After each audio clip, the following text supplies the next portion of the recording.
किया। इसके बाद यहाँ से आगे क्या होता है, नेगेटिव फीडबैक इन्वॉल्व होता है और ये क्या करता है, फिर हमारी ये जो इंजन जगह होती है उसको मुकम्मल तौर पर साफ करता है और मुकम्मल तौर पर ठीक करता है। तो ये मैंने आप लोगों को कुछ एग्जाम्पल। उसके बाद हम नेगेटिव फीडबैक की बात करते हैं।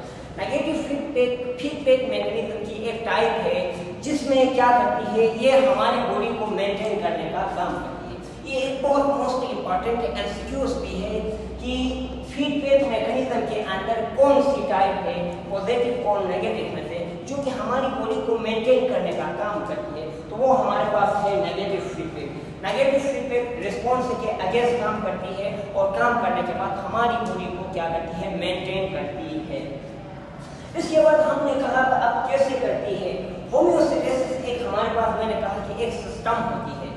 अब ये जो होम्योस्टेसिस होती है ये क्या करती है, जब कोई स्टिमुलस बाहर के इन्वायरमेंट से हमारी बॉडी के अंदर आता है तो ये जो निज़ाम होती है उसको क्या कहा जाता है, होम्योस्टेसिस कहा जाता है। होम्योस्टेसिस इन जो तीन चीजें हैं उनके अंदर मुश्तमिल होती है।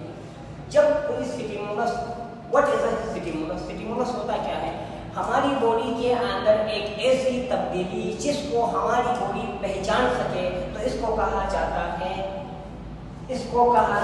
स्टिमुलस। सही है, दोबारा मैं बताने की कोशिश कर रहा हूँ। हमारी बॉडी के अंदर एक ऐसी तब्दीली जिसको हमारी बॉडी समझ सके, उसको पहचान सके, तो उसको कहा जाता है स्टिमुलस।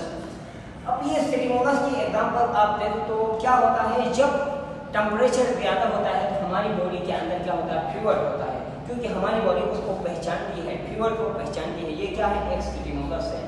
सही है। इसके बाद कुछ चीज़ें ऐसी है जो स्टिमुलस नहीं होती है, लाइक रेडिएशन। जब हमारी बॉडी से रेडिएशन को पास होती है या पास किया जाता है, हमारी बॉडी को ये पता नहीं चलता है कि यहाँ से रेडिएशन पास हुए हैं, तो लिहाजा ये क्या होते हैं, रेडिएशन से जो होते हैं ये स्टिमुलस नहीं होते हैं। मैंने आप लोगों को समझाने के लिए ये एग्जाम्पल। इसके बाद मैंने उन्हें कह रहा था होम्योस्टेसिस के बारे में। सबसे पहले रिसेप्टर, ये काम कैसे होता है मैं समझाने की कोशिश करूँ। सबसे पहले रिसेप्टर एक सेंसरी ऑर्गन होता है जो कि हमारी बॉडी के पार्ट से, हिस्सों से हमारे ब्रेन तक मैसेज को पहुंचाता है। क्या करता है, मैसेज को पहुंचाता है। जिस रास्ते से ये मैसेज को ब्रेन तक पहुंचाता है उसको सेंसरी पाथवे कहा जाता है इसको। सही है। इसके बाद ये क्या करता है, रिसेप्टर हमारी सेंट्रल नर्वस सिस्टम यानी हमारे ब्रेन तक ये क्या करता है, ये पैगाम पहुंचाता है कि लिहाजा आपके बॉडी में या इंजरी हुई है या मिसाल के तौर आपकी बॉडी के अंदर फीवर हुआ है, तो ये जल्दी से रिसेप्टर क्या करता है, सेंट्रल नर्वस सिस्टम को ये क्या करता है, पैगाम देता है। और इसके बाद क्या करता है, सेंट्रल नर्वस सिस्टम रिसेप्टर को क्या करती है, ये पैगाम देती है कि आप जाओ और उसी जगह में जाके उस जो इंजरी वाली जगह है उसको ठीक करो, या हमारी बॉडी के अंदर फीवर हुआ है तो उसको ठीक करो। क्योंकि ये क्या करती है, सेंट्रल नर्वस सिस्टम इसको ये क्या करती है, पैगाम देती है। जब पैगाम देती है तो ये क्या करता है, जो इफेक्टर होता है वो क्या होता है, हमारे ब्रेन का रिस्पॉन्स लेके आता है और वो इंजरी वाली जगह को ठीक करता है। ये क्या होता है, काम करता है। उसके बाद मैं एक्सक्रीशन के बारे में जैसे 5-6 मिनट और लेना चाहूँगा।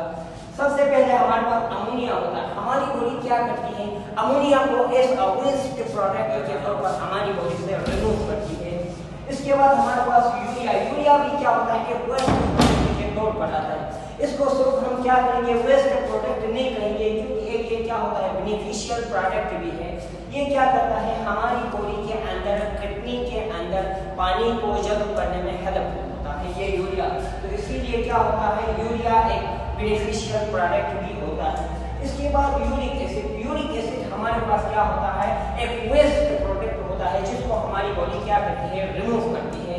तो उम्मीद करता हूँ स्टूडेंट्स आज का मेरा ये लेक्चर आप लोगों को समझ में आया होगा। इंशाल्लाह आप लोगों ने मेरे चैनल को सब्सक्राइब करना है, लाइक करना है। Thank you. बेटा